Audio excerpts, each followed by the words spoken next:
Okay, all right. Kitalo ddala amawulire agali ku meeza yaffe essaawa zino si malungi eri art industry n'okutwalira wamu. Mukulu waffe taata waffe mu industry eno Kato Lubwama omulongo Kato avudde mu bulamu bw'ensi eno. Nga bw'otasobola kukikkiriza naffe tasobola kukikkiriza nti Kato Lubwama avudde mu bulamu bw'ensi eno. Amawulire agakagwawo essaawa zino Kato Lubwama avudde mu bulamu bw'ensi eno. Ekyamazima kiri nti omugoberezi waffe naawe atuwuliriza essaawa zino ku Celebrity Track naffe tetusobola kukkiriza nga gwe bw'otakikkiriza. Omulongo Kato avudde mu bulamu bw'ensi eno. Alese industry mu kyekango ekyawaggulu ddala. Amawulire essaawa ziri 8 ez'ekiro naye amawulire agakagwawo Anko Kato Lubwama avudde mu bulamu bw'ensi eno afudde. Omukama omutonzi amujjuludde. Kinajjukirwa nti Kato Lubwama be bamu ku ba pioneers ba industry ya Uganda naddala mu art. Okutwogera ku bantu banabitone betubadde tuyina aba pioneer abasomesa abagunjuzi mu industry eno. Kato Lubwama obadde tosobola mulekayo bweyogera abantu abataano abasooka mu ggwanga. Naye kyannaku nti olunaku lwaleero avudde mu bulamu bw'ensi eno.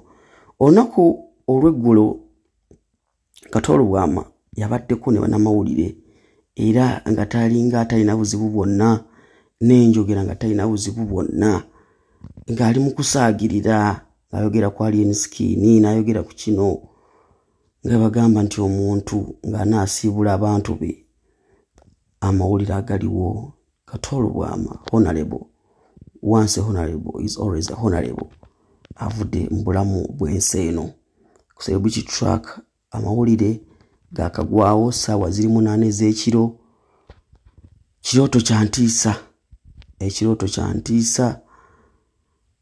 Buli omu tasobola kukikkiriza nti Anko Kato avudde mu bulamu bw'ensi eno.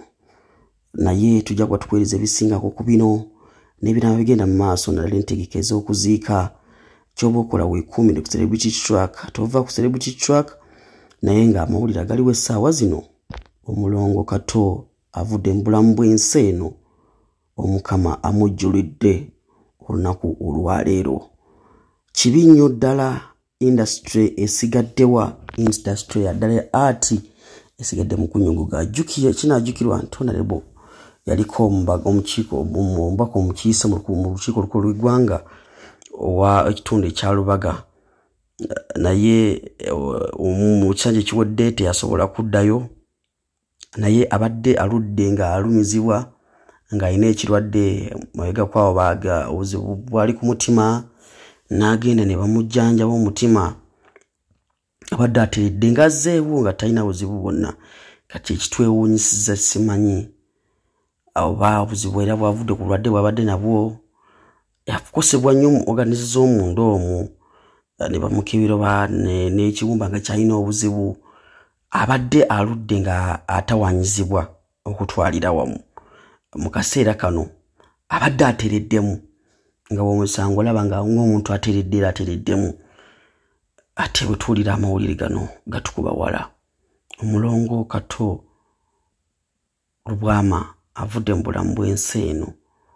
Kibi nnyo ddala, kibi nnyo naddala ffe abadde bagoberera art industry ng'omusajja abadde omuwandiisi w'emizannyo mu ggwanga. Ayi Mukama Katonda tusaba omwoyo gw'omugenzi gulamuze kisa. Anko Kato, Omukama Katonda akulamuze kisa mu mbeera efaananidde awo. Tujja kuba tubategeeza ebirala bisingako ku bino. Nange kamwa koogera ebigambo bimpeddeko. Tujja kuba tubaweereza ebisingako ku bino okutwalira awamu. Naye nga amawulire agaliwo omugoberezi waffe ku Celebrity Track n'emikutu gyaffe egy'enjawulo. Omulongo Kato avudde mu bulamu bw'ensi eno. Tubakubiriza mwenna osigala nga mutwekuumiddeko mu nsonga eno. Tujja kuba tuweereza ebisingako naddala mu nteekateeka ez'okuziika nezinaaba zijja mu maaso awo. Nze Devotion Matovu Katonda n'ensi yange mbere bulungi mweraba.